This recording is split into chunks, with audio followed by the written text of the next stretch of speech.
नमस्कार, स्वागत है सभी का स्वदेश न्यूज में। मैं हूं आपके साथ वर्षा। आज चर्चा करेंगे यूपी के चौथे चरण के दंगल पर। उत्तर प्रदेश विधानसभा में चौथे चरण का मतदान है। 9 जिलों की 59 सीटों पर वोटिंग सुबह 7 से शाम 6 बजे तक चलेगी। करीब 2 करोड़ 13 लाख मतदाता जो है 624 प्रत्याशियों की किस्मत का फैसला करेंगे। इनमें 91 प्रत्याशी महिला हैं। इस फेज में कांग्रेस के सामने अपना गढ़ रायबरेली बचाने की चुनौती है। तो वही सवाल ये भी है कि क्या लखीमपुर कांड के बाद भाजपा वहां पिछला प्रदर्शन दोहरा पाएगी। भाजपा को अपना वर्चस्व बरकरार रखना है, कांग्रेस को अपना गढ़ बचाना है। अटल का लखनऊ किसका होगा, इसका फैसला आज चौथे चरण के मतदान के बाद हो जाएगा। बता दें कि यूपी में अब तक 3 चरणों में 172 सीटों पर वोटिंग हो चुकी है।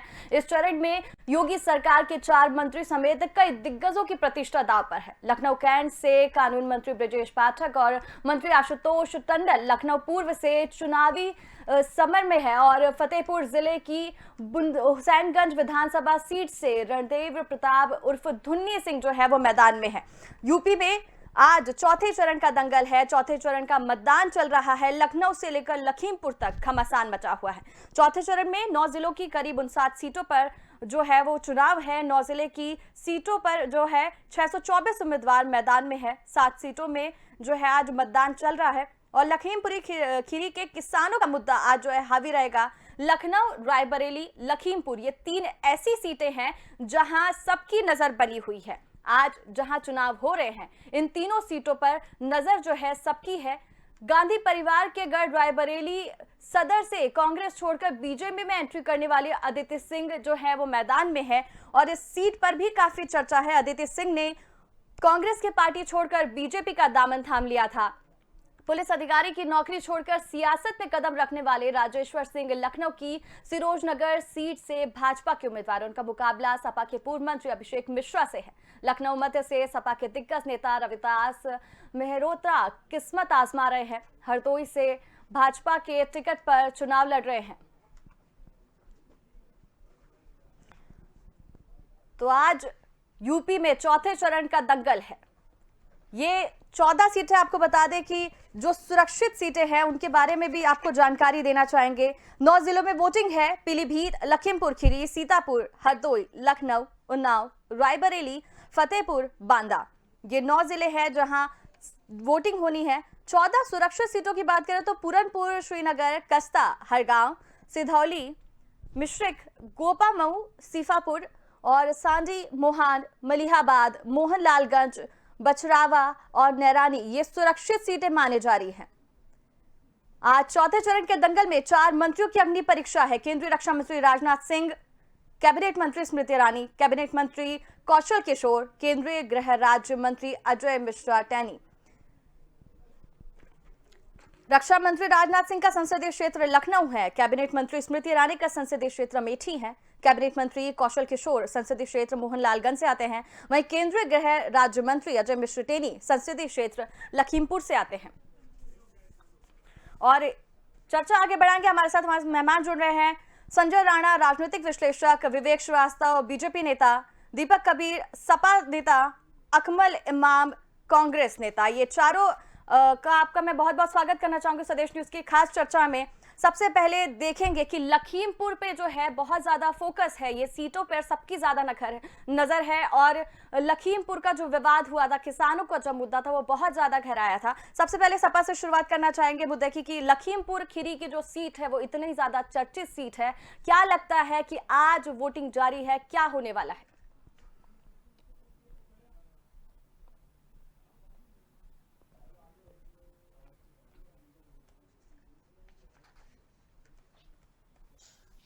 तो लखीमपुर खीरी की सीट जो है वो हॉट सीट है, सीधे बीजेपी से ही जुड़ता है। बीजेपी के नेता विवेक श्रीवास्तव हमारे साथ बने हुए हैं, उनसे जानेंगे कि लखीमपुर जो है वो काफी ज्यादा हॉट सीट देखने को मिल रही है। इस बार यहाँ पर काफी ज्यादा चर्चा हुई थी। किसानों की हत्या के बाद से बहुत ज्यादा मुद्दा गरमाया था। विपक्ष ने भी जो है बीजेपी को जमकर घेरा था। क्या कुछ कहना चाहेंगे?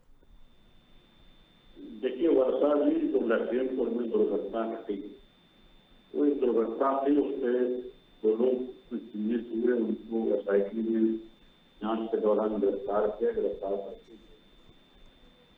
लोअर सदन से बेल खारिज हुई, हाईकोर्ट से उनको जमानत मिली और उस घटना के समय बदमाशी हमने बरतना कर इसके बाद चुनाव का जो परिप्रेक्ष्य है वहां पे, क्योंकि वहां पे जो चुनाव होता है स्थानीय समीकरण उसमें महत्वपूर्ण होते हैं, और स्थानीय समीकरण वहां पे भारतीय जनता पार्टी के पक्ष में है।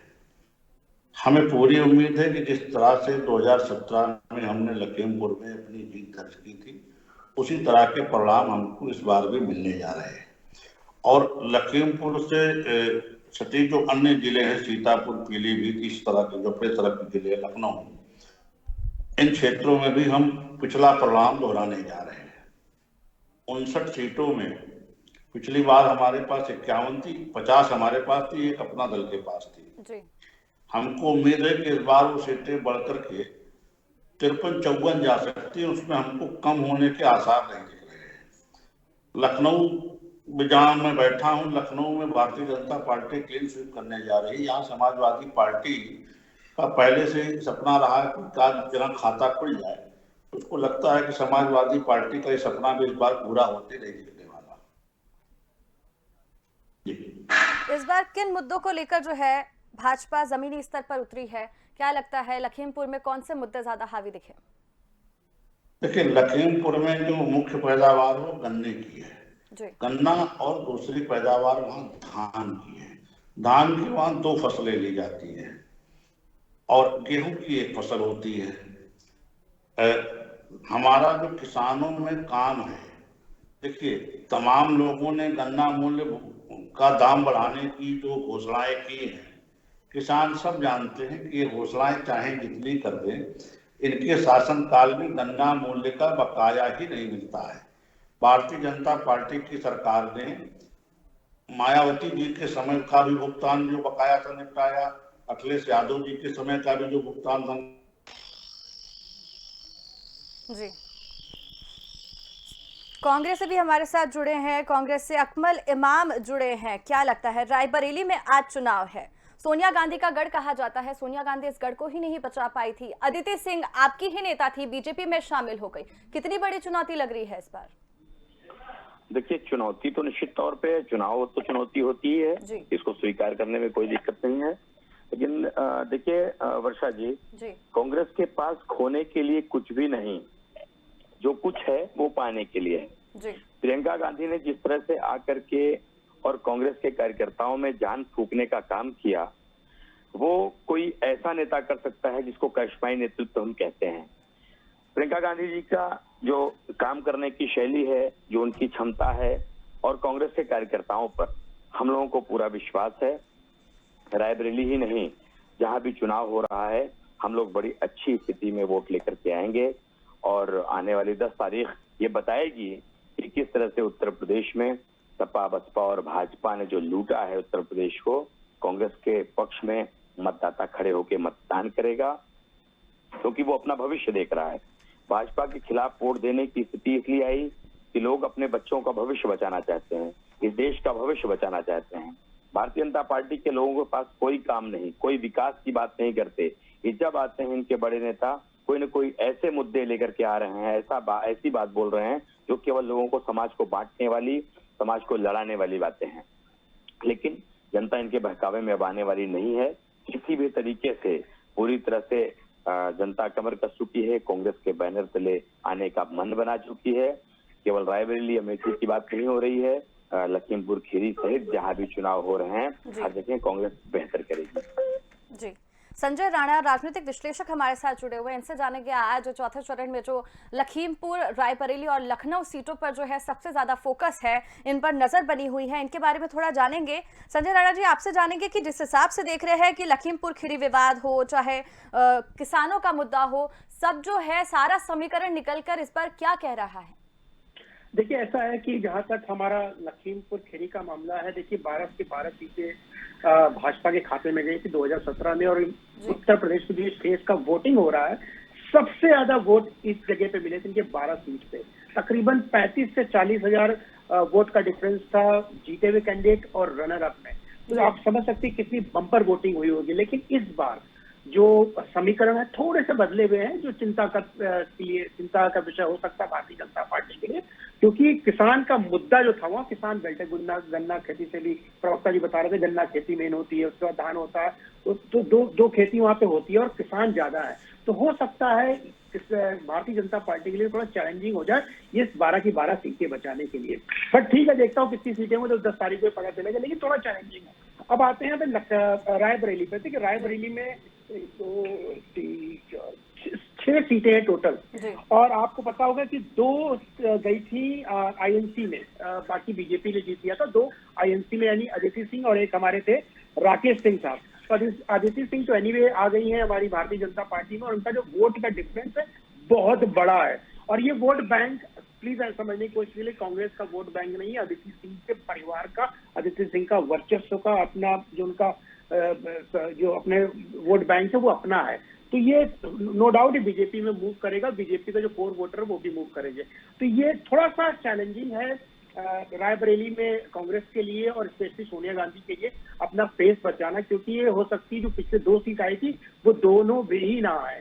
और रहा लखनऊ की बात है, देखिए लखनऊ में तकरीबन 9 सीट है आज के दिन में, और 8 पे भाजपा का कब्जा था, लेकिन 8 में 2 सीटें बड़ी ही चैलेंजिंग थी। लाइक कैंट जो सीट थी, सॉरी सेंट्रल, ब्रजेश पाठक जी जीते थे, वो 5000 के तकरीबन वोट के अंतर से जीते थे। अभी उन्होंने अपनी सीट चेंज कर ली है, तो यहाँ पे हो सकता है कांटे की टक्कर हो, लेकिन तकरीबन 6 से 7 सीट बीजेपी निकाल लेगी। क्यों निकाल लेगी इसके पीछे भी आपको तथ्यों को समझाने की कोशिश करता हूँ।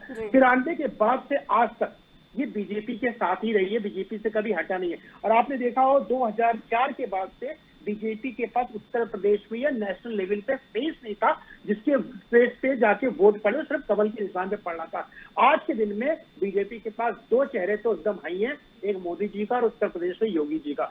ये जो शहर के समीकरण है, इसमें तो बीजेपी हमें लगता है कि काफी लीड करेगी। हाँ, जो गाँव है जैसे हरदोई हो गया, आपका सीतापुर हो गया, इसमें बड़ा ही कांटे की टक्कर है। मैं आपको एक एक सीट पे विवरण दे सकता हूँ, सर्वेक्षण वो कर सकता हूँ, आपको एनालिसिस करके दे सकता हूँ कितनी परसेंटेज चांसेस ज्यादा है जीतने के लिए। लेकिन हरदोई और आपका सीतापुर में बीजेपी के लिए थोड़ा चैलेंज है, उनको थोड़ा सा वर्कआउट करना पड़ेगा इस पे। जी, तो यहाँ पर चौथे चरण के दंगल का जान रहे हैं हाल कि क्या चल रहा है। दीपक कबीर सपा नेता हमारे साथ जुड़े हुए हैं, जानना चाहेंगे उनसे कि बुंदेलखंड सपा का गढ़ माना जाता है। यहाँ पर जिस हिसाब से देखें SC ST एंड OBC का वोट बैंक बहुत ज्यादा देखने को मिलता है, लेकिन वहीं और भी सारे राजनीतिक विश्लेषण देखने को मिल रहे हैं। इस बार सपा बुंदेलखंड में क्या उम्मीद जता रही है कि किस तरीके से जो है आने वाले चुनाव के परिणाम देखने को मिलेंगे?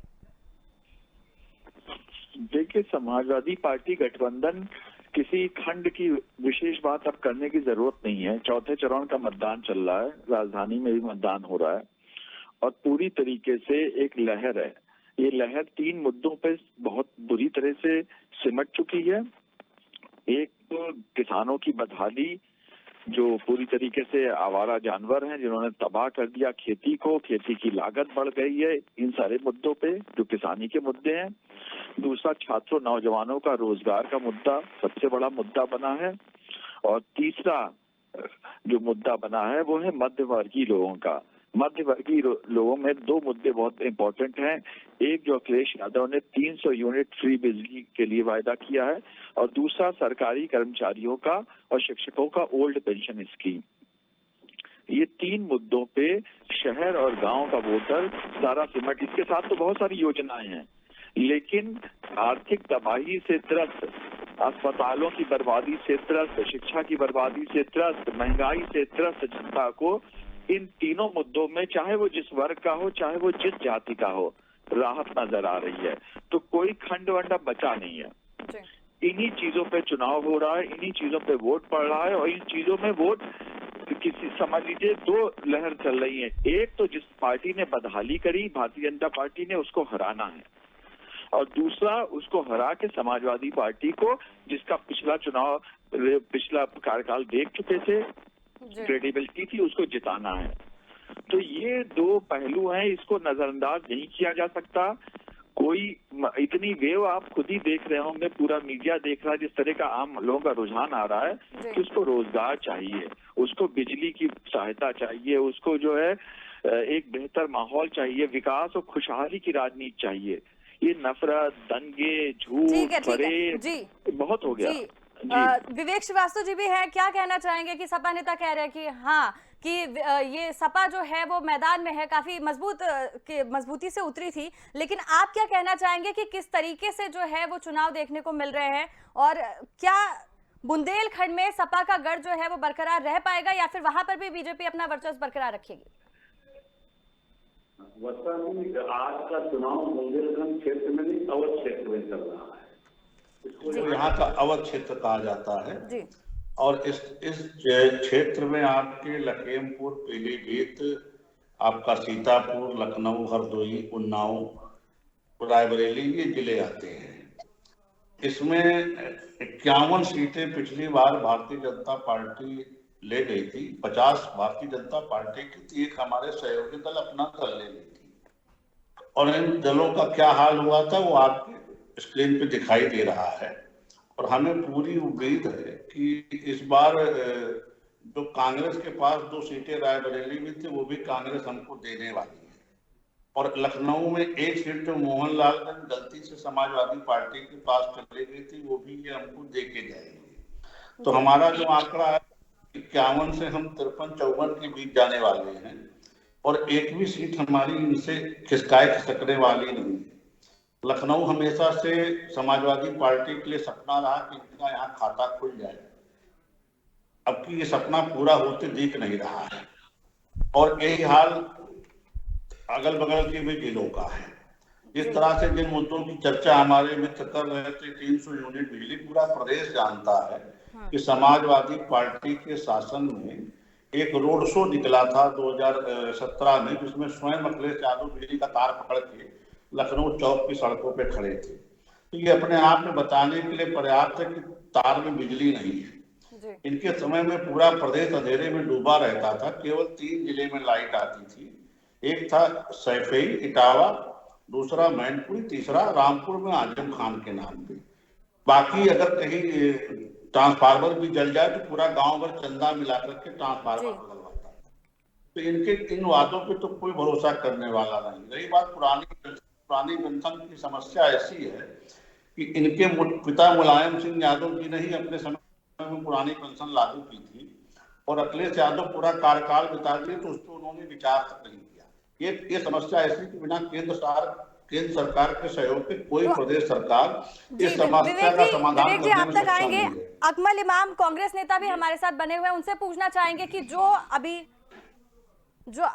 विवेक श्रीवास्तव जी कह रहे थे कि हाँ वो अपने गढ़ को बचा लेंगे या फिर जो बीजेपी है कितनी सीटें जीत पाएगी, क्या लगता है इस बार जो है, क्योंकि काफी सारे मुद्दे हैं, चाहे पीलीभीत का देख ले, वरुण गांधी जो है लगातार नाराजगी देखने को मिली, उन्नाव का जो है दुष्कर्म मामला सामने आया वो बीजेपी पर हावी रहा, लखीमपुर का मामला वो बीजेपी पर हावी रहा, क्या लगता है?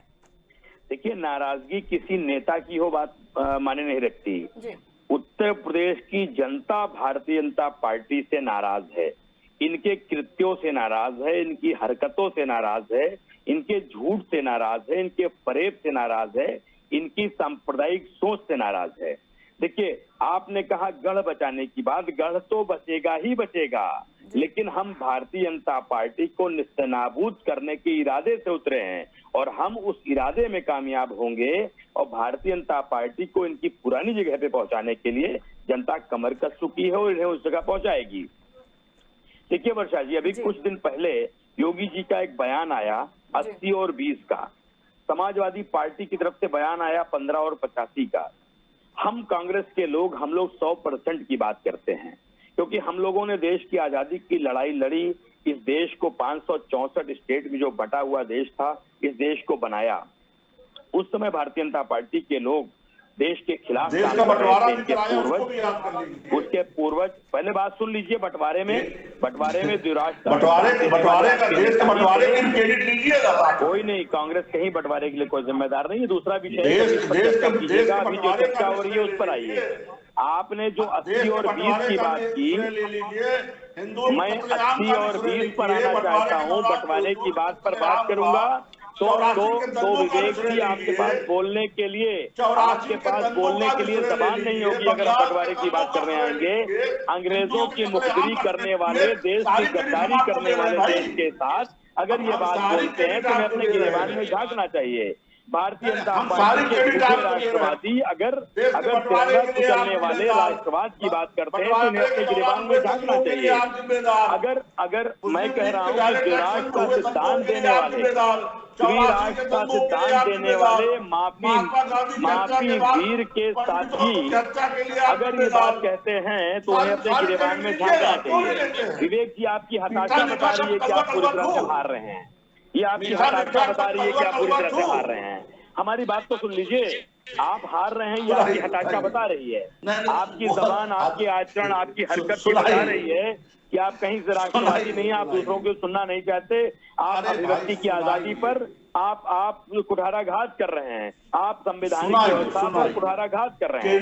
अरे मैं आपको आप क्रेडिट दे रहा लोगों हूं, की आप ले जबान नहीं रोकने रहे का हैं। काम कर रहे हैं। मैं भारतीय आपको जनता क्रेडिट पार्टी दे रहा के हूं। लोगों की अरे मैं जबान आपको रोकना कम बंटवारे बंद की कर क्रेडिट दे रहा हूं, आप ले दें। नहीं आप रहे हैं। जबान नहीं बंदे की रोकिए। क्रेडिट दे रहा हूं, आप ले नहीं रहे हैं। बंटवारे का 84 के सिद्धांत बंदे की द्विराष्ट्र क्रेडिट दे रहा हूं, का ले नहीं सिद्धांत रहे आपने हैं। दिया। अरे कुछ तो ले पहले लीजिए। मैं वर्षा जी इन्हें शांत कराइए। वर्षा जी अगर मेरी बात पूरी होने दीजिए, चलिए एक इन्हें एक करके शांत बात कराइए। पूरी इससे ज्यादा करेंगे, मैं एक एक बोलना करके चाहता बात हूँ। पूरी करेंगे। पहले अकमल इन्हें इमाम जी, आप अपनी शांत बात रख लीजिए, कराइए। फिर हाँ इन्हें शांत कराइए, मैं अपनी बात पूरी जी, कर जी, लूं, फिर उसके जी। बाद ये जितना जो सवाल ये करना चाहते हैं उसका जवाब जी, देने के लिए चलिए, मुझसे। अपनी बात रखिए। देखिए योगी जी ने 80 और 20 की बात इसलिए की कि उनके पास कोई भी मुद्दा नहीं था कि वो कोई बात गिना सकें। अब ये बार बार बिजली की बात कर रहे हैं। देश में सबसे ज्यादा बिजली की दरें अगर कहीं हैं तो उत्तर प्रदेश में है।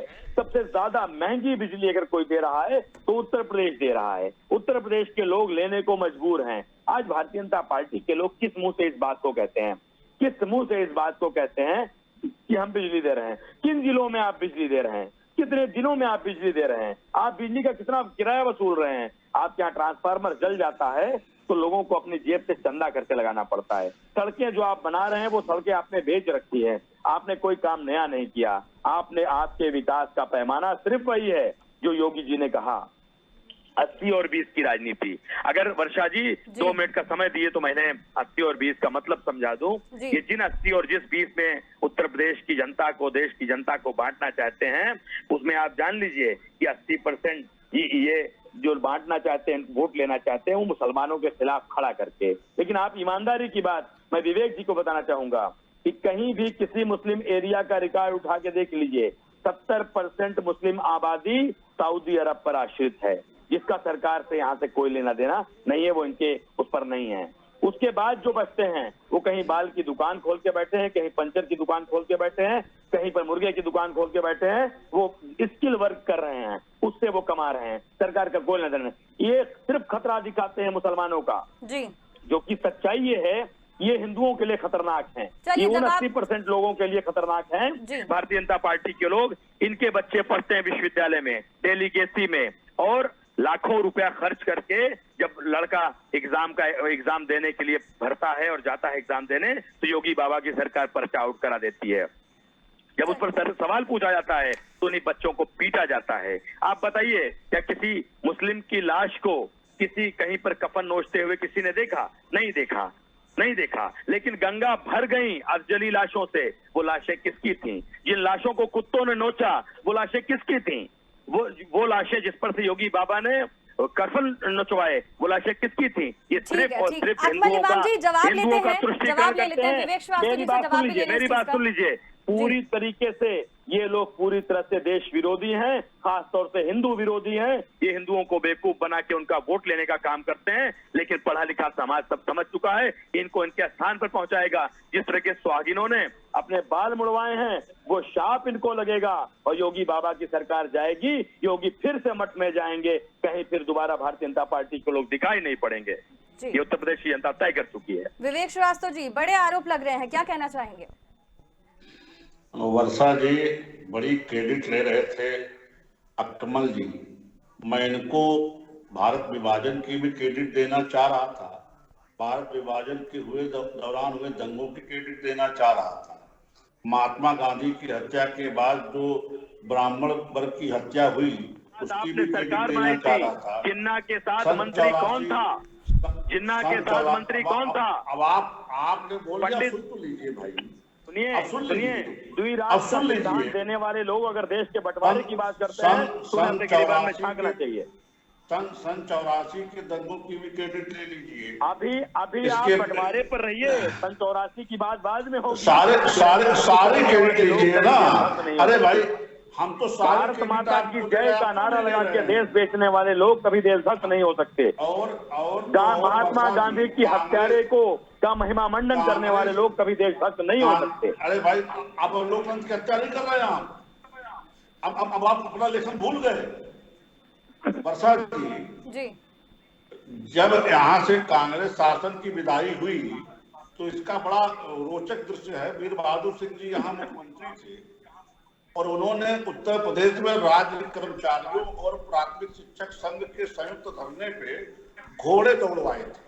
उसी के बाद कांग्रेस कभी पलट करके उत्तर प्रदेश में वापस नहीं आई। बहुत पुरानी घटना अकबर जी को याद ना हो, लेकिन आपके चैनल के माध्यम से मैं पूरे प्रदेश को ये घटना याद दिला दे रहा हूँ। कांग्रेस विदा कैसे हुई इस प्रदेश से, इतनी बुरी चली गई। उसके बाद कांग्रेस ने तमाम कोशिशें की, कभी समाजवादी पार्टी के साथ सरकार में उसके शामिल हुई, कभी बसपा के साथ बैठक किया, लेकिन कांग्रेस कभी सत्ता में वापसी नहीं कर पाई।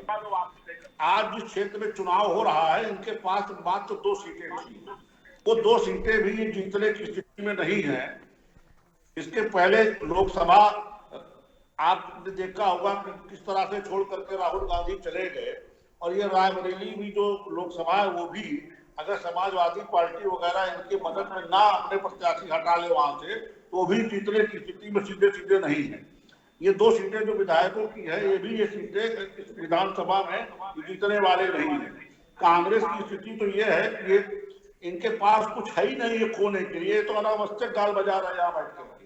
इनको बहुत ज्यादा जमीन पे काम करने की आवश्यकता जहाँ की जमीन पे है। इस तरह से प्रियंका दीदी आतंकवाद को कहती है कि फालतू का मुद्दा है, तो अब आप समझ लीजिए कि किसकी चिंता में ये लोग दुबले हो रहे हैं। इनको आतंकवाद मुद्दा नहीं दिखाई देता, ये गोबर खरीदने की बात करते हैं। ये ऐसे मतलब बेसिक पैर की इनकी बातें हैं जिसको उत्तर प्रदेश की जनता गंभीरता से नहीं लेती, और ना इनके दल को या इनके नेताओं को कोई गंभीरता से लेता है। ये लोग पिकनिक बनाते आते, घूम टहल करके अपना चले जाते, फोटो खिंचवा करके।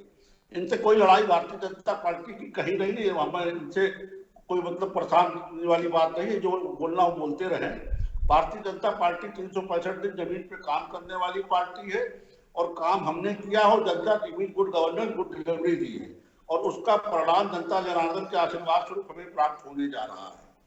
अब इन्होंने जो आरोप लगाए कोरोना काल के समय में, कोरोना एक वैश्विक महामारी थी जिसमें अमेरिका, जर्मनी, फ्रांस, इटली तक की चिकित्सा व्यवस्था ध्वस्त हो गई। इतनी बड़ी महामारी सदियों में नहीं आई। इस कोरोना काल में भारतीय जनता पार्टी ने जिस तरह से मैनेजमेंट किया, जब कोरोना में नहीं खिंचवाया था, योगी जी ने खिंचवाया। भाई जवाब ले लो, जवाब आप सुन लो। लाशों पर से कफन नोचने वाले बात ना करें।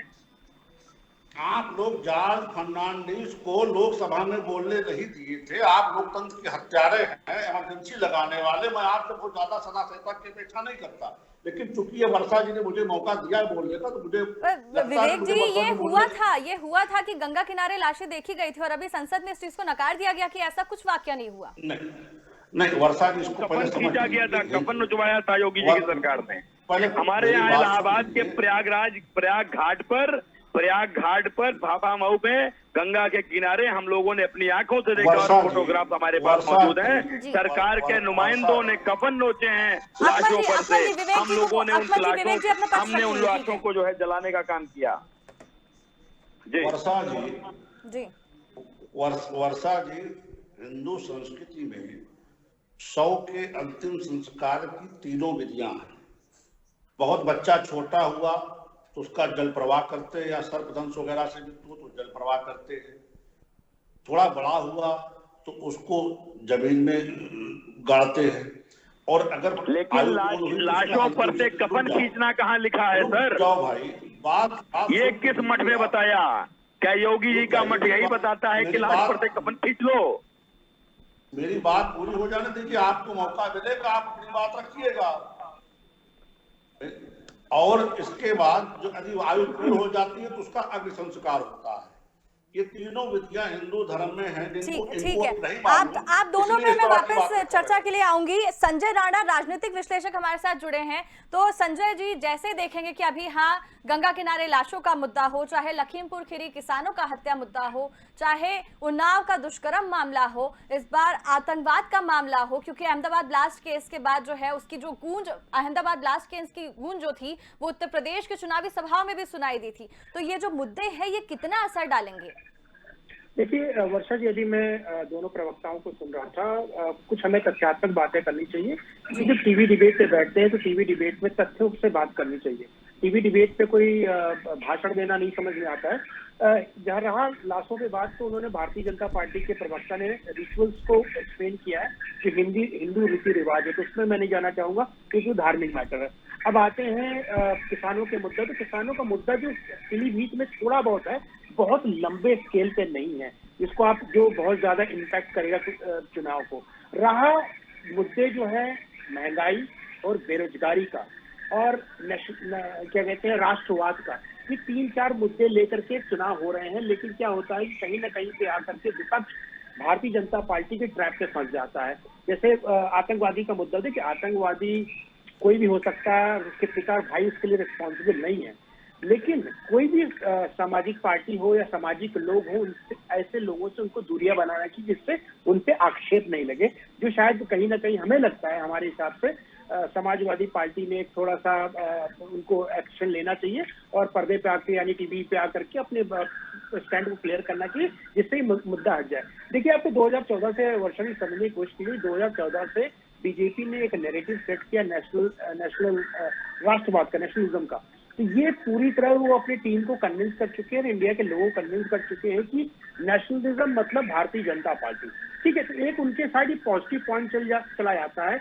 और जब हम योगी जी का चेहरा आज के दिन में, देखिए डेटा कुछ और हो सकते हैं, लेकिन मैं जो बातें बता रहा हूँ वो on the basis of facts बता रहा हूँ। तो योगी जी को ऐसे देखा जाता है कि योगी जी एक लॉ एंड ऑर्डर के मामले में बड़े सख्त आदमी है। एक इमेज है, एक महिला के अंदर इमेज है, एक नवयुवकों के अंदर इमेज है, बुजुर्गों के अंदर इमेज है।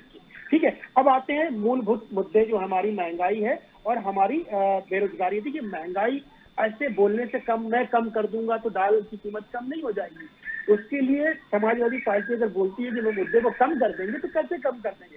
देखिए तेल सबसे बड़ा रीजन जो होता है किसी भी चीज का, वो तेल होता है, यानी पेट्रोल और डीजल, इससे ही सारी चीज रिलेटेड होती है। जब ये आपको याद होगा जीएसटी आया था, तो हमारे मुख्यमंत्री साहब थे हमारे अखिलेश जी, तो उन्होंने जीएसटी, पेट्रोल पर जीएसटी में अंदर आने के लिए मना कर दिया था। तो ये स्टेट और सेंट्रल गवर्नमेंट को बैठ के डिसाइड करना पड़ेगा कि पेट्रोल को जीएसटी के अंडर में लाना है या नहीं लाना है। मैं कई सारी मीटिंग में वर्षा जी अटेंड किया हूँ over the period of time, जहाँ पे सेंटर चाहता है कि जीएसटी में आए, लेकिन स्टेट नहीं चाहता। देखिए स्टेट के पास आमदनी का एक साधन है पेट्रोल, और कोई साधन नहीं था। कोई भी स्टेट ले लीजिए, किसी प्रदेश कोई भी गवर्नमेंट चला रही हो, तो भाई वो बहुत बड़ा आमदनी का साधन है जो छोड़ना नहीं चाह रहा है। और महंगाई को कंट्रोल मुंह से बोलने से नहीं हो जाएगा, महंगाई कंट्रोल करने के लिए स्ट्रेटेजी बनानी पड़ेगी, जो हमें नहीं लगता है समाजवादी पार्टी या कांग्रेस के पास है। रहा कांग्रेस की बात, ये बोल रहे हैं कि सरकार बना लेंगे। देखिए हमें नहीं लगता इसका खाता भी उत्तर प्रदेश में खुलेगा। हाँ, पर प्रमोद तिवारी बहुत पुराने नेता, जब बच्चे थे यानी पैदा भी नहीं तब से नेता है, तो वो प्रमोद तिवारी जी के साथ बिटिया लड़ रही है, तो वो अपना सीट जीत सकती है। उसके बाद ऐसा कोई भी मुझे नहीं लगता उत्तर प्रदेश में 203 जो विधानसभा चुनाव हो रहे हैं उसमें 203 में से एक्सेप्ट वन एक भी सीट जीत सके। लेकिन हाँ, एक गुड बात कांग्रेस के पक्ष में ये जाती है कि वो पिछले कई सालों से गठबंधन के साथ लड़ रहे थे, जिससे उनका जो कोर ऑर्गेनाइजेशन स्ट्रक्चर हो गया था, वीक हो गया था। अब वो 403 सीट पे लड़ रहे हैं, जिसकी वजह से उनका ऑर्गेनाइजेशन स्ट्रक्चर, देखिए होता वोट आदमी जो देता है, लेकिन आपको ऑर्गेनाइजेशन को बहुत स्ट्रांग बनाना पड़ता है, पिलर को बनाना पड़ता है, और शायद वो स्ट्रांग हो जाए। नेक्स्ट 5 साल में हो सकता है, 28 में हो सकता है, 30 में जरूर कुछ ना कुछ नई चीजें दिखेगी कांग्रेस के पक्ष में। लेकिन इस बार तो कांग्रेस के पक्ष में कुछ भी नहीं दिख रहा है, सिवाय एक सीट के जो कंफर्म दिखाई दे रही, जो प्रमोद तिवारी जी की बिटिया है। जी संजय राणा जी, जिस हिसाब से देखा गया उत्तर प्रदेश में बुआ बउआ की राजनीति जो है बहुत अच्छे से देखी गई थी, लेकिन अब जो है मायावती जो है खुलकर अखिलेश यादव के खिलाफ आ गई हैं। आज भी उन्होंने बयान दिया कि अगर अखिलेश की सरकार आएगी तो गुंडे की सरकार है, और बाकी जो भी बयान है, लेकिन खुलकर कभी योगी सरकार के खिलाफ नहीं आई, वो सीएम योगी आदित्यनाथ के खिलाफ नहीं आई, बल्कि जो उनका मुख्य मुकाबला है वो सीएम योगी आदित्यनाथ से ही है देखा जाए तो। लेकिन भले ही वो पीएम मोदी पे निशाना साध दे, लेकिन किसी और पर नहीं साधती, योगी पे डायरेक्ट ही साधती।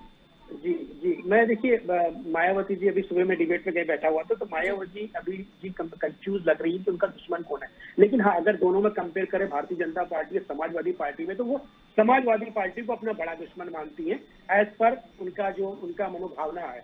और देखिए बहुत सी जगह पे आज तीसरे नंबर की पार्टी हो जाएगी बहुजन समाज पार्टी, और वो अपने क्या कर रहे हैं, जहां पे वो जीत नहीं सकते, जैसे लगता है कि समाजवादी पार्टी एज ले रही है, तो वो अपने कोर वोटर को, देखिए उनके पास कोर वोटर तो है जो 15 से 21% के बीच में फ्लक्चुएट होता है, वो कोर वोटर को समझा रही है और कन्विंस कर रही है कि अगर आपका कैंडिडेट मतलब समाजवादी पार्टी का कैंडिडेट जीत रहा है तो कृपया करके अपना वोट भारतीय जनता पार्टी को डालें। और इसमें बहुत ही साइलेंटली मैसेजिंग हो रही है, बहुत जगह मैसेजिंग हो रही है, और यही एक बहुत बड़ा चैलेंज है समाजवादी पार्टी के लिए और बेनिफिट है भारतीय जनता पार्टी के लिए। अगर आप वर्षा जी टोटल सीट के स्टैटिक्स देखेंगे तो कहीं जगह पे आपको बहुजन समाज पार्टी सेकेंडरी यानी रनर अप रही थी, वो सारा वोट अगर मूव हो जाता है 10% 20% भी मूव हो जाता है तो इनके लिए बड़ा, बीजेपी के लिए बड़ा इजी हो जाता है जीतना, क्योंकि त्रिकोणीय मुकाबला हो ही नहीं रहा, ये सपा और भारतीय जनता पार्टी के बीच हो रहा है। तो इसलिए क्या है, बहुजन समाज पार्टी अपने वोट को तो कर ही रही है कन्विंस कि भैया समाजवादी पार्टी भराओ, चाहे तुम किसी को वोट दे दो। उनका फंडा बहुत ही क्लियर है। जी, दीपक कबीर सपा नेता है, जो जानना चाहेंगे कि बसपा की सॉफ्ट पॉलिटिक्स जो देखने को मिली है, जिस हिसाब से देखा गया है कि बीजेपी के खिलाफ ज्यादा नहीं, अखिलेश के खिलाफ ज्यादा हमलावर रही है मायावती, और बुआ बउआ का जो गठबंधन था वो तो अलग ही हो गया है, दोनों अलग अलग रास्ते पे चले गए हैं, तो क्या कहना चाहेंगे? देखिए, ये दुर्भाग्य है कि विपक्षी पार्टी जो है हमेशा, विपक्ष का मतलब ही ये होता है कि वो सत्ता के खिलाफ रहे और जनता के साथ रहे। विपक्ष का मतलब जनता का पक्ष होता है। तो अगर जनता का पक्ष नहीं ले रही है तो खैर ये उनकी राजनीति है, उनकी पार्टी बचेगी या नहीं बचेगी वो तय करेंगे, क्योंकि जो वैचारिकी है उसके हिसाब से तो भारतीय जनता पार्टी उनकी वैचारिक दुश्मन नंबर 1 है। लेकिन मायावती जी का स्टैंड इधर से उधर हमेशा होता रहा है, कोई नई बात नहीं है। वो बहुत इंडिविजुअल डिसीजन पे चलती है, ना कि एक आइडियोलॉजिकल जो कमिटमेंट होता है जनता के साथ। हम चुनाव के बारे में इस नजरिए से नहीं देखते हैं, हम कुछ बातें भी सुन रहे थे। तो देखिए, मुख्यतः ये है कि हम लोग जो चैनल या इस पे डिबेट पे कर रहे हैं, भारतीय जनता पार्टी इसमें मुद्दों की बात करना चाहती है, लेकिन एक्चुअली भारतीय जनता पार्टी चुनाव में मुद्दों से नहीं लड़ती है। भारतीय जनता पार्टी का नैरेटिव एक फेक पॉलिटिक्स है, भ्रम है, झूठ है, मजाक उड़ाना है और कम्युनल डिवाइड है उसका। तो ये पर्दे के चक्कर में ये हमेशा फंसे रहते हैं कि इनको बोलना होता है कि हम महंगाई और रोजगार और सड़कें और नाली पे चुनाव लड़ रहे हैं, लेकिन ये चुनाव इस पे नहीं लड़ते हैं। ये चुनाव लड़ते हैं कि साइकिल पे बम रख दिया जैसे बेवकूफी की बात बोलते हैं, कभी लाल टोपी को लेकर बोलेंगे, कभी वहाँ मुसलमान हो गए, कभी दाढ़ी नोच देंगे, कभी ये जो है। और जनता का एक हिस्सा इससे भ्रमित किया जाता है, उसके अंदर एक आइडेंटिटी पॉलिटिक्स के तहत कंफ्यूजन पैदा किया जाता है। लेकिन जब घर में रोटी नहीं होती है, सिलेंडर का 1000 रुपए देना पड़ रहा होता है, पेट्रोल की चीजें होती है, सारा अभी किसी पूर्व वक्ता ने कहा कि ये सब कैसे करेंगे, भाषण देने से नहीं होता है। ये सब लोग जानते हैं कि टीवी पे आप इकोनॉमिक्स नहीं समझा सकते, लेकिन आप जानते हैं कि भारत एक फेडरल स्टेट है और यहाँ से सारे राज्य की ताकत केंद्र लगातार छीनता जा रहा है। और ये जो लगातार इन्होंने जीएसटी को लेकर किया है कि और राज्य केंद्र के आगे भीख मांग रहे हैं, तो ये राज्यों की स्वायत्तता का भी आंदोलन चल रहा है। आप इसे इस तरीके से मत देखिए कि जनता तो अपनी बर्बादी के लिए लड़ रही है और योगी को इसका नुकसान भी हो रहा है, क्योंकि मोदी जिस तरीके से सत्ता का केंद्रीकरण कर रहे हैं उसमें यूपी को पैसा बहुत दे देंगे, ये अलग बात है, लेकिन वो जो केंद्रीकरण है उसमें मोदी का जो क्रोनी कैपिटलिज्म है, जो अडानी अंबानी को सपोर्ट है, उसकी जो बदहाली आ रही है, वो आर्थिक बदहाली तो उत्तर प्रदेश की जनता को मिल रही है। तो मोदी का भी किया धरा योगी झेलेंगे और योगी का किया धरा भी योगी झेलेंगे, क्योंकि वो संभाल नहीं पाए। इसलिए ये दोहरी चोट पड़ रही है। और किसी घर में अब ना गैस को लेकर, एक बार जब गैस वाले घर में गैस देने आते हैं तो लोग उनसे लड़ने लगते हैं। वो क्या करेंगे बेचारे लोग, जो है मामूली पेट्रोल इतना कोसते हैं, अभी आप देखिएगा 7 मार्च चुनाव खत्म होने को इनके झूठ तैर रहे हैं सब कि कितने 125वां में तेल हो जाएगा, ये हो जाएगा, वो हो जाएगा। कंस्ट्रक्शन की चीजें, कंस्ट्रक्शन बंद हो गया है। जीएसटी की प्रॉब्लम अभी सॉल्व नहीं हो पाई, नोटबंदी का झटका हम लोग झेल नहीं पाए हैं। ये जो इकोनॉमिक और कोविड का जो कुप्रबंधन रहा है कि एक एक घर जो है एक एक बेड के लिए तरस किया है, तो टोटल ये फेल्योर जो है, ये फेल्योर ले डूबेगा। और ऐसे में भारतीय जनता पार्टी की जो कम्युनल तो चर्चा चल रही है उत्तर प्रदेश के चौथे चरण की दंगल की बात कर रहे हैं। यहाँ पर संजय राणा जो है राजनीतिक संजय जी कुछ कहना चाह रहे हैं, उनसे जानना चाहेंगे। संजय जी आप क्या कहना चाह रहे थे? जी वो 2-3 चीजें यहाँ रखना चाहती हैं। जब हम अपने इंडस्ट्रियलिस्ट पे क्वेश्चन उठाते हैं, चाहे अदानी हो, चाहे अंबानी हो, चाहे टाटा बिरला हो, कोई भी, वो हमें रोजगार देते हैं। और ये समाजवादी पार्टी के लोग ये भूल जाते हैं, बड़ा दुख होता है कि अनिल अंबानी के साथ ये क्या कर रहे थे मुलायम सिंह जी सबको पता है, बताने की जरूरत नहीं। देखिए इंडस्ट्रियलिस्ट को ऐसे बदनाम नहीं करना चाहिए। इंडस्ट्रियलिस्ट अगर हमारे प्रदेश में आता है, हमारे देश में रहते हैं, तो हमें रोजगार मिलता है। अब देखिए बाहर वाली भी कंपनी आती है, रोजगार लगाती है, और हमारे देश के लोग भी रोजगार लगाते हैं। रिलायंस में क्या हम और आप काम नहीं कर रहे हैं, या अदानी कंपनी हम और आप काम नहीं कर रहे हैं, टाटा की कंपनी में हम और आप नहीं काम कर रहे हैं, तो भैया रोजगार तो ऐसा लगेगा। तो ये सब चीजों से उठ करके हमें बात करनी पड़ेगी। जैसे इन्होंने जीएसटी की बात कही, बदहाली की बात कर रहे थे, अरे अखिलेश यादव जी से बोल दो कि भाई जैसे उनकी सरकार बनेगी पेट्रोल पर जीएसटी में अंदर लाने के लिए वो अपने प्रदेश में कर देंगे। इकोनॉमिक्स समझाने क्या होता है, इकोनॉमिक्स बड़ा इजी होता है, 2 into 2 4 ही होता है, 5 नहीं होता है। तो आप बोल दें, लेकिन आपको अच्छी तरह पता है कि आप नहीं बोल पाएंगे। रहा रोजगार के लिए, वर्षा जी देखिए 2 हफ्ते पहले अखिलेश जी ने बहुत अच्छा बोला, मुझे अच्छा लगा कि 22 लाख जॉब देंगे, लेकिन वो ये नहीं बोले 22 लाख जॉब कहाँ देंगे। 22 लाख जॉब आईटी में देंगे। भाई आईटी में तुम नहीं दोगे, ऑलरेडी टीसीएस है, ऑलरेडी एचसीएल है, ऑलरेडी कॉग्निजेंट है, ऑलरेडी गूगल आ रही है नोएडा में, ये कंपनियां देंगी। आप क्या खाद दोगे? कुछ नहीं दोगे। आपने अगर सिर्फ एक काम, आपको काम करना, चाहे वो बीजेपी हो, चाहे समाजवादी पार्टी हो, चाहे कोई भी हो, कि भैया आप ईज ऑफ बिजनेस कर दो। जो आज हमारा प्रदेश नंबर 3 हो गया है, if I am not wrong, number 1 sorry हो गया ईज ऑफ बिजनेस में। अगर ये चीज कर देंगे, बाहर की कंपनियां आएंगी, जब रोजगार लगाएंगे, हम सबको रोजगार मिलेगा। इसमें हमें लड़ने झगड़ने की कोई जरूरत नहीं पड़ेगी। लेकिन हाँ, महंगाई के मुद्दे पे इनको ब्लूप्रिंट बताना पड़ेगा। गाल बजा के पकौड़े बेचने और गोबर बेचने का रोजगार अगर हो सकता है, और आईटी से आपको दिक्कत है, आपके नेता पकौड़े बेच के तो रोजगार दिलवा रहे हैं। आंसर दे रहा हूँ सर, मैं आईटी बैकग्राउंड का, सुन लो सर, आपको मेरा बैकग्राउंड नहीं पता, आपको अपना बैकग्राउंड बताता हूँ। मैं आईटी बैकग्राउंड का बंदा हूँ। सुन लीजिए सर, सुन लीजिए। आपको ना जब नॉलेज ना हो तो थोड़ा सुन लेना चाहिए, तो बुराई नहीं है। हम अच्छा डिबेट कर रहे हैं, बड़ी अच्छी बात है, ठीक है। देखिए आईटी का जॉब क्या अखिलेश यादव रोजगार कहाँ गए सर? अरे सर सुनिए, आप बताइए, आप आपके रोजगार योजना, आपके राज्य में एक भी कंपनी आई? अगर राजनीतिक विश्लेषण है तो एक पार्टी के बन के बात मत कीजिए।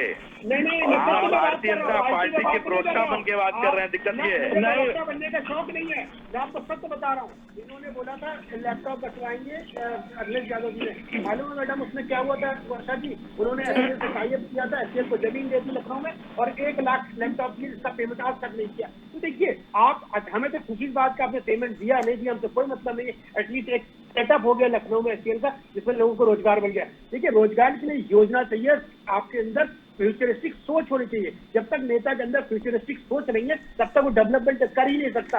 आपने कितने बार लोगों को इनवाइट किया उत्तर प्रदेश में 12 से 17 के बीच में, आइए मेरे प्रदेश में रोजगार करिए, मैं आपको इलेक्ट्रिसिटी दूंगा, आपको मैं जमीन दूंगा लगाने के लिए, आपको टैक्सेस में रिलीफ दूंगा, आपको SEZ में स्थापित करने दूंगा। आपने कुछ ऐसा नहीं किया।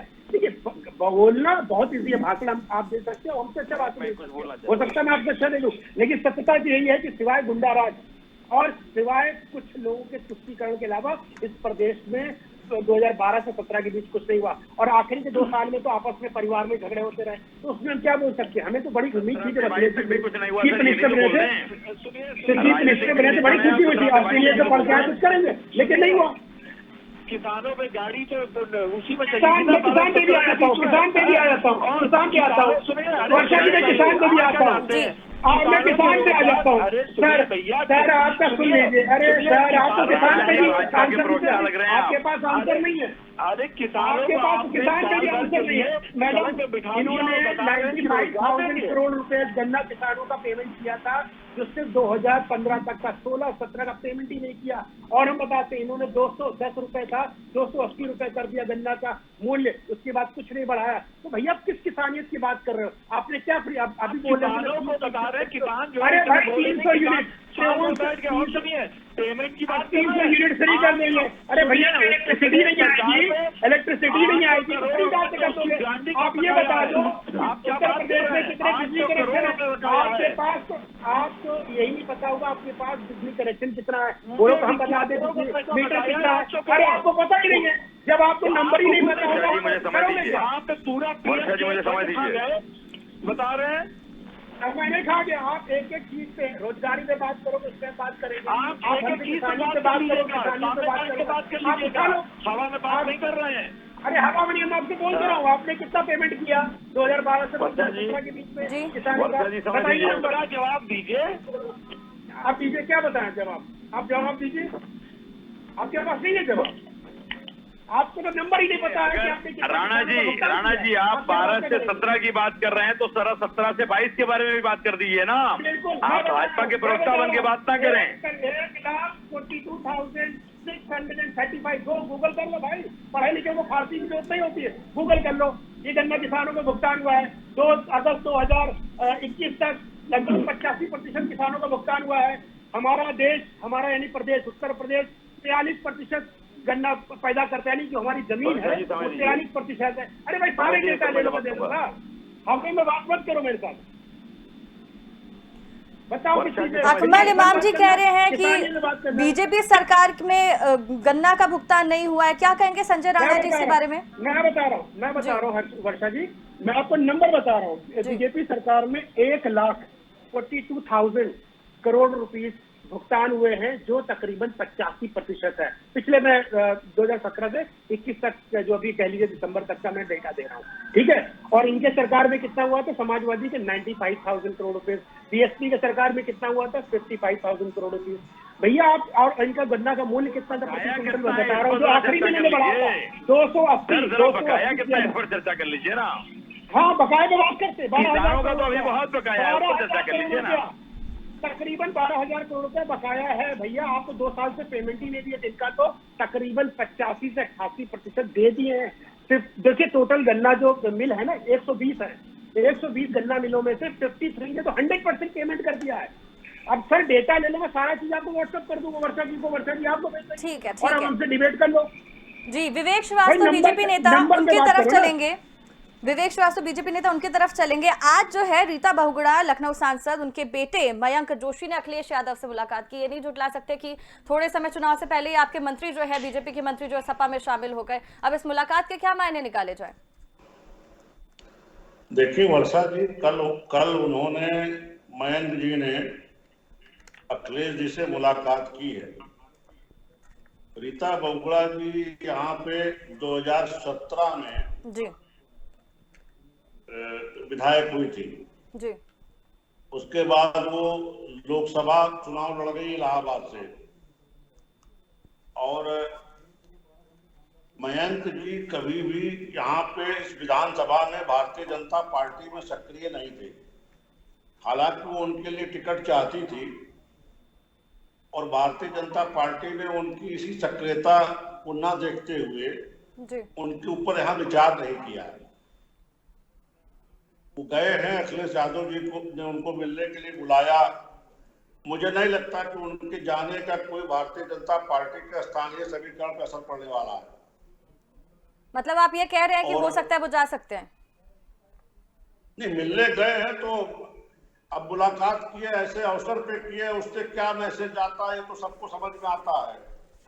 लेकिन उनके मिलाने से भारतीय जनता पार्टी के स्थानीय समीकरण पे कोई असर नहीं पड़ने वाला है। ठीक है। अहमदाबाद बम ब्लास्ट मामले में अभी हाल ही में 38 लोगों को सजा सुनाई गई थी। इसका जो मुद्दा था वो यूपी के चुनावों में बहुत ज्यादा हुआ। ये आरोप लगाए थे बीजेपी से। विवेक श्रीवास्तव जी, आपसे ही जानना चाहूंगी कि प्रधानमंत्री ने आरोप लगाए थे कि अखिलेश यादव की जो पार्टी थी सपा सरकार, उन्होंने कई आतंकवादियों के मुकदमे वापस लिए थे अपने सरकार के समय पे। क्या कहना चाहेंगे? जी, यहाँ पे जो लखनऊ में बम ब्लास्ट हुए थे, कचहरी में बम ब्लास्ट हुए थे, फैजाबाद में, उन आतंकवादियों के मुकदमे वापस लेने की कवायद अखिलेश यादव जी ने बतौर मुख्यमंत्री रहते अपनी सरकार में की थी। हालांकि उच्च न्यायालय ने उसमें हस्तक्षेप करके उसको रोक दिया था जी। और इसी अभी जो अहमदाबाद में जो बम ब्लास्ट हुआ है उसमें एक आरोपी के पिता की तस्वीरें अखिलेश यादव जी के साथ देखी गई है। उसमें ना तो समाजवादी पार्टी की तरफ से कोई स्पष्ट वक्तव्य दिया गया और ना कोई सफाई दी गई। तो ये तो हम लोग बार बार कहते हैं, आतंकवादियों के साथ समाजवादी पार्टी खड़ी रहती है, गुंडों के साथ समाजवादी पार्टी खड़ी रहती है, माफियाओं के साथ समाजवादी पार्टी खड़ी रहती है, और उसकी सफाई में बताने के पास कुछ रही है। तस्वीरें हैं, सब साफ साफ बोलती हैं। जी। दीपक कबीर, तो सत्य है कि जी, दीपक कबीर सपा नेता है हमारे साथ, उनसे ही जान लेते हैं। जी, दीपक कबीर जी, साफ तौर पर आरोप लग रहे हैं आतंकवादियों को संरक्षण देने के, और ये बात सामने आई थी कि आतंकियों को जो है उनके मुकदमे वापस लिए थे अखिलेश यादव ने, क्या कहेंगे? देखिए, दो चीज है, मुकदमे योगी के भी वापस हुए हैं। पहली चीज तो ये कोर्ट तय करता है और पुलिस कई बार जो है अपनी असफलता छिपाने के लिए बेकसूरों को पकड़ती है, सब जानते हैं। दूसरी बात, नाथूराम गोडसे जैसे आतंकवादी की तस्वीर नरेंद्र मोदी के साथ बहुत है, अक्सर पूजा करते पाए जाते हैं बहुत सारे भारतीय जनता पार्टी के नेता। तो ये आतंकवाद क्या होता है ये ना बताएं और तस्वीरों में क्या होता है। इनकी सांसद जो है भारतीय जनता पार्टी की, वो आतंकवाद में सजा काट के निकली हुई है, उसको सांसद बनवाए हुए हैं। हेमंत करकरे की हत्या तक करवा दी गई। तो ये आतंकवाद और देश क्या होता है हम लोगों को ना बताएं। आजादी के आंदोलन में नाखून नहीं कटा, अंग्रेजों की दलाली करके हिंदू मुसलमानों में झगड़ा करवाने वाले, ये ना बताएं कि क्या होता है। दूसरी बात, पुलिस कैसे काम करती है ये भी ना बताया जाए। योगी और तमाम लोग आतंकवादी, ये देवेंद्र सिंह कैसे छूट गया है, जिसने पुलवामा जो यहाँ पे गाड़ी में आतंकवादी के साथ था, हथियार पकड़े गए, ये सब किसकी शहते हो रहा है। पुलवामा की आज तक जांच नहीं हुई है। ये खेल, ये जो राष्ट्रवाद के नाम पर पूरा खेल रचते हैं डिवाइड करने का और नफरत फैलाने का, ये बहुत खतरनाक है। भारत की जमीन पे चाइना घुसा आ रहा है और ये हमको बताएंगे आतंकवाद क्या होता है। उसके सामने बोल नहीं रहे, सारा बिजनेस कर रहे हैं। अडानी का बिजनेस चल रहा है वहां पाकिस्तान के अंदर, सुल्तान शेख के साथ जो है इनका डोभाल के लड़के का बिजनेस चल रहा है, और यहाँ बताएंगे राष्ट्रवाद। यहाँ पे रोजगार चाहिए, यहाँ पे रोटी चाहिए, यहाँ पे शांति चाहिए, लेकिन गुमराह करते हैं सिर्फ। और इसीलिए उत्तर प्रदेश का चुनाव सिर्फ बुनियादी जरूरतों पे हो रहा है और भारतीय जनता पार्टी की नफरत का और झूठ का एजेंडा नहीं चल पा रहा है। और ये सबसे बड़ी बात है, और ये यहाँ से नहीं है, ये बंगाल चुनाव से शुरुआत हुई है और ये केंद्र 24 तक जाएगा। भारतीय जनता पार्टी से ये पूरा देश अब राम कहना चाहता है। कांग्रेस का पक्ष जानना चाहेंगे, अकमल इमाम जो है नेता कांग्रेस से जुड़े हुए हैं, उनका पक्ष जानना चाहेंगे इस मसले पर। वर्षा जी, अभी राणा जी और हमारे विवेक भाई दोनों लोग एक बात बोल रहे थे कि राष्ट्रवाद का सिंबल बीजेपी बन चुका है। कैसे राष्ट्रवाद का सिंबल? जिन लोगों ने जंग आजादी में अंग्रेजों की दलाली की, क्या वो राष्ट्रवादी हो सकते हैं? जिन लोगों ने पैरों के तले तिरंगे झंडे को कुचला, क्या वो राष्ट्रवादी हो सकते हैं? जिन लोगों ने बापू की हत्या के हत्यारे का समर्थन किया, क्या वो राष्ट्रवादी हो सकते हैं? जिनके नेताओं ने माफी लिख के दी अंग्रेजों के सामने और पेंशन खाई, क्या वो राष्ट्रवादी हो सकते हैं? जो राष्ट्रवाद का नाम लेकर के तेल बेचते हो, भेल बेचते हो, BSNL बेचते हो, LIC का भी नंबर लगा दिया हो, भारत पेट्रोलियम का नंबर लगा दिया हो, नवरत्न, महारत्न और मिनी रत्न कंपनियों को बेचने के लिए लाइन लगा दिया हो, क्या वो राष्ट्रवादी होते हैं? अभी इन्होंने कहा कि व्यापारियों की इज्जत करना चाहिए। निश्चित तौर पे व्यापारियों की क्या इज्जत नहीं होती? व्यापारी क्या हमारे यहाँ पहले नहीं थे? क्या व्यापारी हमारे यहाँ आज भी नहीं है? लेकिन क्या कारण है कि केवल 2 घराने ऐसे हैं जिनके हाथों इस देश की सारी संपत्तियों को दे दिया जा रहा है कौड़ियों को भाव? क्या ये राष्ट्रवाद है?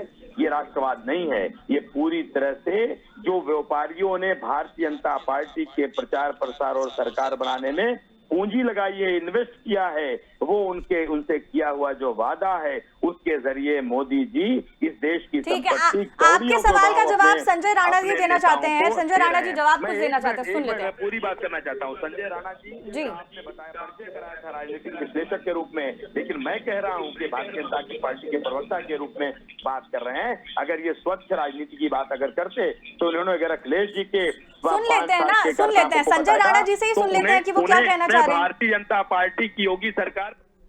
संजय राणा जी जी देखिए समस्या क्या है ना वर्षा जी, हमारे जो प्रवक्ता होते हैं, ये प्रवक्ता जब प्रवक्ता बनते हैं इनको एक प्रवचन देने की आदत पड़ जाती है। और मैं कई प्रवक्ताओं से मिला हूँ समाजवादी पार्टी के, बड़े अच्छे प्रवक्ता हैं, बड़े अच्छे मित्र भी हमारे। जैसा कि इन्होंने बताया कि अरे सर बोल लोगे, आप बोल लो फिर मैं बोलता हूँ सर, आप बोलिए। मेरी पूरी बात हो जाने दीजिए। वो सेक्टर की बात क्यों नहीं आती जिसके पक्ष में जो एक हत्यारा और बलात्कारी था, उसके पक्ष में जय श्री राम के नारे क्यों लगाए गए? भगवान श्री राम के नाम का उद्देश्य केवल राजनीतिक उद्देश्यों की पूर्ति तक सीमित क्यों है कि न धर्म को मानते हैं न राष्ट्र को मानते हैं? समय कम है, आप सीधे संजय राणा जी के पास चलते हैं, उनसे जानते हैं कि वो क्या कहना चाह रहे हैं। जी संजय जी।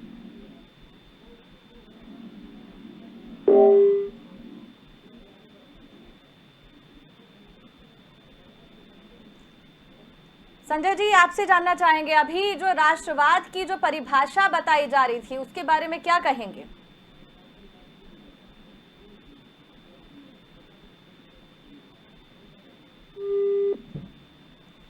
तो चलिए, सारे मेहमान जुड़े थे हमारे साथ, चर्चा कर रहे थे यूपी के चौथे चरण के दंगल की। सपा, बीजेपी, कांग्रेस, बसपा सबके जो हैं उम्मीदवार जो हैं मैदानों में उतरे हुए हैं। कई बड़े नेताओं की साख जो है दांव पर लगी है। चुनाव है चौथे चरण का और क्या कुछ फैसला आएगा, कई सारे मुद्दे जो है इसका फैसला करेंगे। लेकिन स्वदेश न्यूज पर जो है खबरों का सिलसिला जारी। आप देखते रहिए स्वदेश न्यूज, सबसे पहले देश।